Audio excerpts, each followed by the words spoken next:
We want to, huh?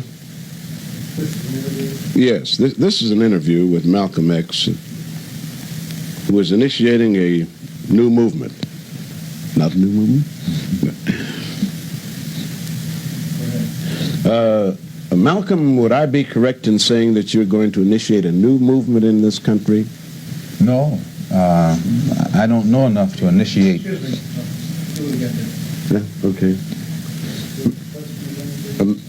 Malcolm, would I be correct in saying you're going to initiate a new movement in this country? No, I don't think I'm equipped to initiate a new movement, but it's my intention to take the teachings of the Honorable Elijah Muhammad and make them work on a broader level.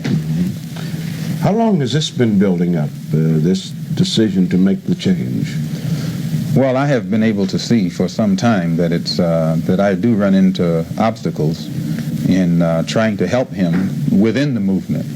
So I want to help him just that bad, it's just that much.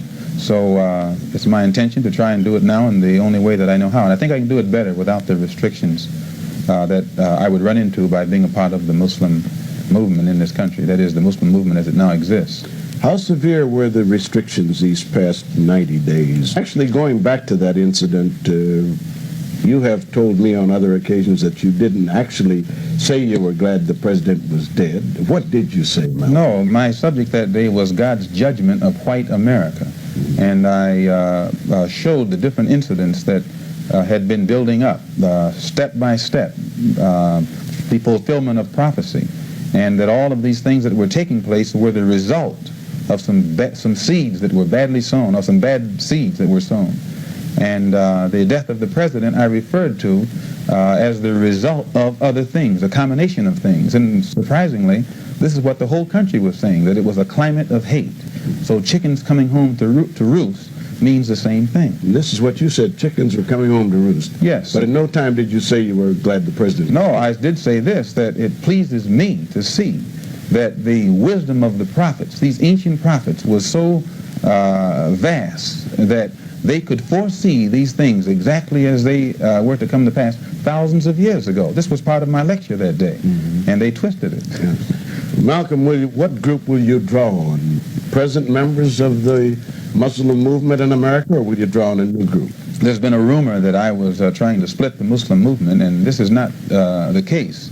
My work will be among the non-Muslim so-called Negroes in this country, and I have encouraged, to the best of my ability, all of the Muslims who follow the Honorable Elijah Muhammad in the Nation of Islam to remain his followers in the Nation of Islam, behind his spiritual guidance. Well, does this mean, too, that you'll have a catechism and actions and some rules and regulations different from what the Muslim movement has had all along? No different from what the Muslims have had all along. We will function at a broader base, and our teaching will be directed at a greater variety of our people. What is your assessment of the present leadership in this Negro revolution in America today? Well, it's probably doing the best that it can. It's probably doing the best that it knows how, but that's not enough. What do you recommend? You cite some of those causes. I'll give an example. Why do you think these changes take place in these neighborhoods, Malcolm? Well, it's like I heard, I think James Farmer say on a program here in New York. He said, the Negro leaders don't want anybody to say that when Negroes move into a neighborhood, the property values fall. They don't want you to say that. Until the Negro leader is able to face facts himself, he never will be able to lead these Negroes out of the problems that our people are confronted by.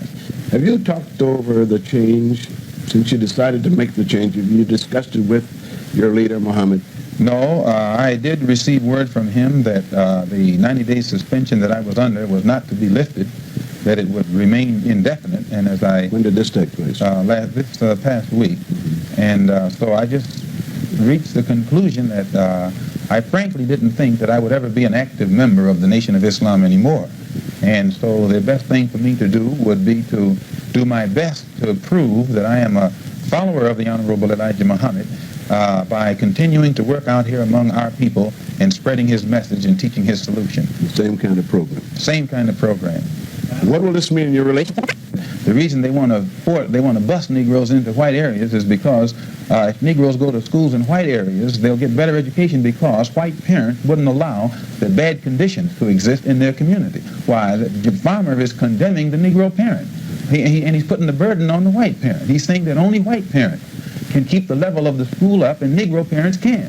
So take the Negro out of the Negro community and send him to school in the white community. Whereas it would be better to find out what is it about the Negro parent that makes us not aware of the importance of keeping up the level of our school. What do we know? What is it that we don't know? So we have to come among ourselves and find out where we are lacking. And after we find out where we are lacking, then perhaps we can do something about correcting these conditions ourselves in our own community, among our own kind. Would you recommend, or do you plan in your new movement to do something about this politically with some of the political leaders across the country who are partially responsible for these conditions? Well, the Negro is probably the most powerful political group in this country, the Negro minority, so-called Negro minority. But we get less from our potential political power than any other group in this country, primarily because the Negro leader, he sells us out. The Negro political leader sells us out for crumbs. He thinks that the only thing the white politician has to do is make a few appointments, give big jobs to big Negroes, and this is supposed to solve the problem, while the masses of Negroes are still living in the slums and the ghettos, still unemployed and still suffering poor school facilities. What do you recommend? Active self-defense, legitimate as you call it, self-defense on the part of the Negroes. Today at the press conference you've advocated the formation of Negro rifle and shotgun clubs, said that Negroes should take rifles and shotguns into their homes again for self-defense. No, I said this, that in areas where the government has proven itself unable or unwilling to defend the Negro from the vicious attacks of the racists and the bigots, and where their churches are being bombed and the little girls are being murdered, then it's time for the Negro himself. Since it is legal to own a shotgun and it is legal to own a rifle, it is time for that so-called Negro man to wake up and be a man and do what is necessary to protect his life and his property as other people in this country protect their lives and their property. By turning the Negro community into a potential armed camp, aren't you looking forward to a possible civil war? I said nothing about turning the so-called Negro community into an armed camp. I said if the government is unwilling or unable to protect the Negro should be expected to protect himself. And there's no government on this earth, or no civilization or society on this earth, that will condemn the Negro in world court if this Negro, in the face of government being derelict in its duty, that Negro doing what is necessary to defend himself. The law of self-defense is part of the American principle. Interview Malcolm X can never coexist in America, that all Negroes must eventually go back to Africa. Today, Malcolm X formally announced his split with the Black Muslim movement centered in Chicago. Malcolm was a top lieutenant in that movement. He's starting his own political organization here in New York City. Mr. X has been quoted as saying that the white man is by nature a devil and that he must be destroyed. Mr. X, is your organization bent on the destruction of the white man? No, I don't think that you've ever heard any Muslim say anything about destroying the white man. Although when you listen to most whites, it appears that they're ready to destroy themselves.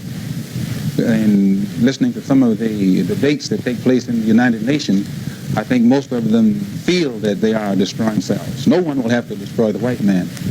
He will destroy himself. What is the primary purpose of your new political social action organization then? We are organizing the Muslim Mosque Incorporated, which has as its spiritual base the religion of Islam, and has its political philosophy, political, economic, and social philosophy, black nationalism. And just what do you mean by black nationalism? Is this the same thing as black superiority or what? Black nationalism means that the political philosophy of black nationalism means that the black man should be in control of the politics of his own community, that the politicians in the black community should be black men answerable only to the people of that black community. The economic philosophy of black nationalism means that the black man in the black community should be permitted to be re-educated to the point where he can see how to establish his own businesses and factories and control the economy of his own community, whereby he can employ himself clothe himself and house himself instead of having to be the a welfare recipient or constantly begging the white man downtown. And the social philosophy of black nationalism is that the black man should be proud of his own society. He should be ready and willing at all times to eliminate the ills and evils of his own society, and thereby not having to force himself into the white society where he is not wanted. And when you say that I said that Statue of Liberty is a joke, I said that anybody who is under the Statue of Liberty who doesn't have liberty automatically would consider it a joke. And the only person who would not consider it a joke are those people who get what it represents.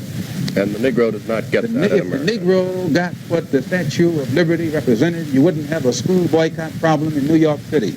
You wouldn't have an integration problem in New York City. You wouldn't have the demonstrations and the biting of dogs and things of that sort that's going on all around the country. Between Negroes and whites. Birmingham's or another civil war, which would you rather see? Neither.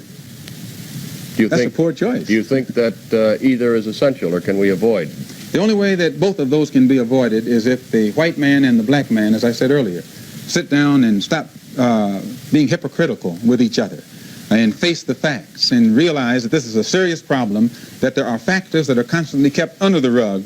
Bring those factors out from under the rug, put them on top of the table, whether it hurts my feelings or whether it hurts your feelings. If they are facts, let's bring them out, let's discuss them, and then perhaps we can find some way to eliminate them. But you never will solve it by pretending that it's being solved when it's getting worse.